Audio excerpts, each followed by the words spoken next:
Olumoko, who is a promoter of cultural activities across Nigeria. Okay, let's take the issue straight. What defines a people? Well, before I answer that question, let me say good evening to viewers at home. Well, what really defines the people is their culture, the way they behave, the way they eat, the food they eat, the clothes they put on, and then most especially the camaraderie that they share when they see one another. Basically, Africans are known to be rich in all this. Africans are people that respect one another. Africa is a place where the young will wake up in the morning and prostrate to his family. A man will prostrate to his family, to his parents, while a lady will kneel down. And from the beginning, in the morning, it is very important that each parent must pray for their kids and to the future Of those children. of those children, so that they can have a good day. And also, it is cultural that if I even see anybody I don't know, but for as long as you are black, it is cultural for me to say good morning, good afternoon, how do you do, how's the children, how's home, how's everything. But of course, it is not in our culture for people like in the whites, I mean the foreign people. If you ask them, sorry, how do you do? They just look at you and they just be going. But it is very cultural for us to extend camaraderie to one another at every point in time.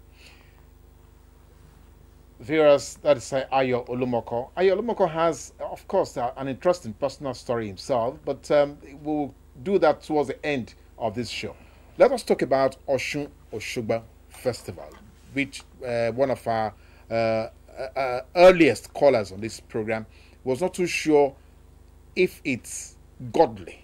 He is of the opinion that the celebrations there, they are demonic, they are satanic, and therefore misplaced. So how do you react to that? Because you promote Osun Osogbo, and it's now like an international, event. Yes, we promote and consult for the Osun Osogbo Festival, not Osun Osogbo Festival alone. We've also developed the Argun Fishing Festival. We have the Ebiakwe Festival that we have developed. We have the Jakadi of our festival that we have developed. We have quite a lot of this festival that we have developed. The festival, of course, like I've really said in my intro, when you exchange camaraderie and you get together to talk to people, you do a lot of things together, then it becomes a fiesta. Unfortunately, the fiesta aspect is what majority of our people are turning to festival. And when they're talking about festival, a lot of people connote a lot of misdemeanor about it, and they bring in a devilish aspect of it. Well, I was amazed when I listened to our revered Reverend Gabriel Agbo, whom I think I really have known for a very long time. I have always admired him when he was in the Guardian, and of course by the time he moved on to the news or so, Hotel magazine, and before he had a calling. Well, but it is auspicious that issues like this should be discussed. And of course, there's a biblical aspect of it, of our life, that talks about the fact that our people perish out of lack of knowledge.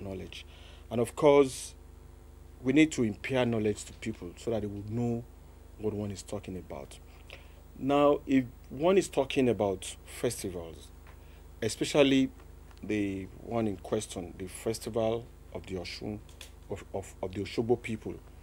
The Osun Osogbo Festival, summarily, is the celebration of the ways and the life of the Osogbo people, the Osogbo community. It's about the founding of the Osogbo community. And this is what they've been doing since 1370 AD. They've been doing it religiously on a yearly basis without any default. In fact, when they lost the immediate past, Kabiyesi, may so rest in peace, in 2010, just 2 weeks before the festival. Majority of, especially our sponsors, were saying, why don't you have feelings? Why isn't? But the point is that the Osun Osogbo festival is not about a person. It's not about the king, but it's about the kingdom. It's about the community. But of course, the Kabiyesi, who is the king, is the custodian of the festival. Summarily, the Osun Osogbo festival is the way of life of the Osogbo people. And you see, they rally around, they come, the people in diaspora, they come around. You know, it's just like talking about the Ojude festival in Ijebu land. For those that have not been there, they will always talk about it, that it's fetish, it is this, it is that. They will advance a lot of things to it. But the Ojude festival, if you go there, you will see how people are riding horses, how the Ijebu people are in their best regalia of attires, and they come around and appropriate, they give honor to the king. You know, they give honor to the kings, and then the people see them in their regalia and things like that. Now, you see, but can we? There's an issue that I think my director is saying that we're almost losing time here. But I think you should just quickly let us know: are there economic benefits to having these festivals? Well, you see, there is a very tremendous economic benefits. Like I used to tell people, first of all, to the nation, then to the states, and then to the community itself. To the nation in the sense that it affects the GDP, the gross domestic product of the nation, because people come along from it. We have international visitors, and apart from that, to the states, the IGR, the internally generated revenue is also enhanced because vendors of food, cultural materials, hoteliers, artifacts, and they sell a lot. And so basically, there is a lot of financial benefit to the nation and to the people in general. Well, it's a pity.